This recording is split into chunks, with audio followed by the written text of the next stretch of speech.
Baik, terima kasih atas kesempatan yang diberikan kepada kelompok kami untuk memaparkan laporan investigasi siklus akuntansi di kios Bibi Helen. Sebelum itu, perkenalkan kami dari kelompok 3, saya Maria Cynthia Kewademon dengan NIM 2504020008 selaku moderator. Selanjutnya, saya akan berikan kesempatan kepada teman saya untuk memperkenalkan diri. Perkenalkan, nama saya Gabriel Roganda Parulian Simamora dengan NIM 2504020003. Selanjutnya, saya berikan kepada teman saya.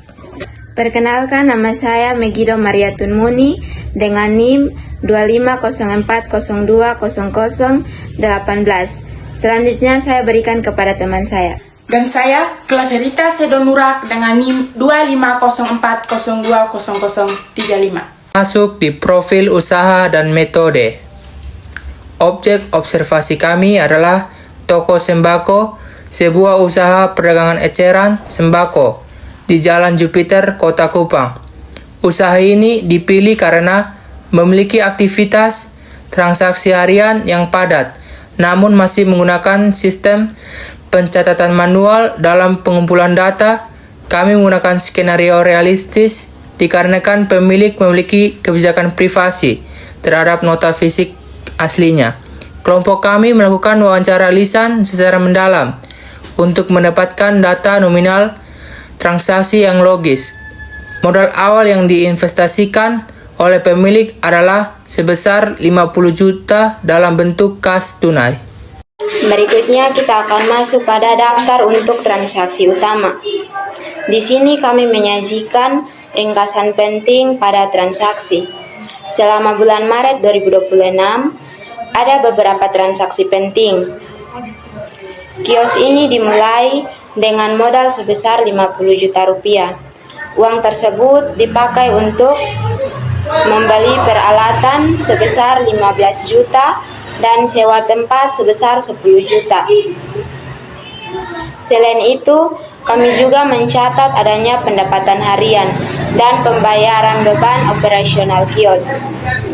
Kita bisa melihatnya pada transaksi yang sudah kami tampilkan. Berikutnya kita akan masuk pada jurnal umum atau inti. Nah, tahap pertama yang kami lakukan adalah membuat jurnal umum.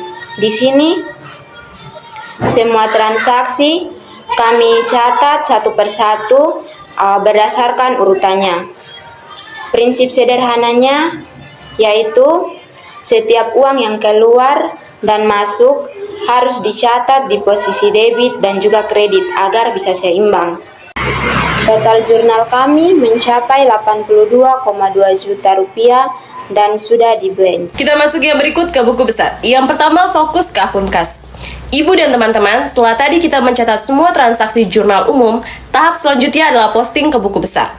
Ibaratnya jika jurnal adalah buku harian, maka buku besar adalah kantong-kantong khusus untuk setiap akun. Kita fokus pada akun kas. Kami mengumpulkan semua uang masuk dan uang keluar yang tersebar di jurnal tadi ke dalam satu tabel. Kita bisa lihat yang ditampilkan di layar. Tujuannya sangat penting agar pemilik kios tahu persis berapa sisa uang tunai yang ada di tangan. Berdasarkan perhitungan kami, saldo akhir kas kios Bibi Helen per Maret adalah 23.400.000. Bisa dilihat yang sudah kami paparkan di slide. Berikutnya posting ke buku besar yang kedua, yaitu akun lainnya. Kas kami juga membuat buku-buku besar untuk akun-akun lainnya agar semuanya terorganisir. Di sini ada 3 akun utama yang menonjol. Yang pertama, peralatan. Saldo peralatan ini bernilai 15 juta yang mencangkup investasi, etalase, timbangan, dan showcase. Yang kedua, modal yang bernilai 50 juta.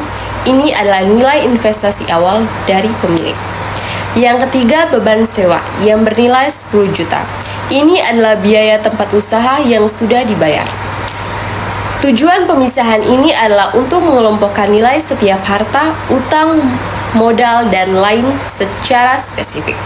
Jadi Bibi Helen tidak hanya tahu sisa uang kas, tetapi juga tahu berapa nilai total aset yang beliau miliki saat ini. Selanjutnya, saya akan memaparkan materi mengenai neraca saldo atau trial balance untuk periode yang bersangkutan. Secara teknis, neraca saldo ini merupakan instrumen pengawasan atau controlling yang menyajikan ringkasan saldo akhir dari seluruh akun yang ada pada buku besar. Tahapan ini sangat krusial dalam siklus akuntansi karena berfungsi sebagai validasi pertama sebelum kita menyusun laporan keuangan. Dapat kita perhatikan pada tabel di sisi kanan, seluruh akun dari aset kewajiban, modal hingga beban telah diklasifikasikan ke posisi debit dan kreditnya masing-masing. Berdasarkan pengolahan data yang telah dilakukan, total saldo di kolom debit adalah sebesar 51.100.000 dan total saldo di kolom kredit juga menunjukkan angka yang identik yaitu 51.100.000. Dari hasil tersebut dapat kita tarik kesimpulan bahwa pencatatan ini telah memenuhi prinsip double entry system secara mekanis karena angka tersebut sudah balance atau seimbang. Ini mengindikasikan bahwa proses pemindahan bukuan atau posting dari jurnal umum ke buku besar telah dilakukan dengan akurat.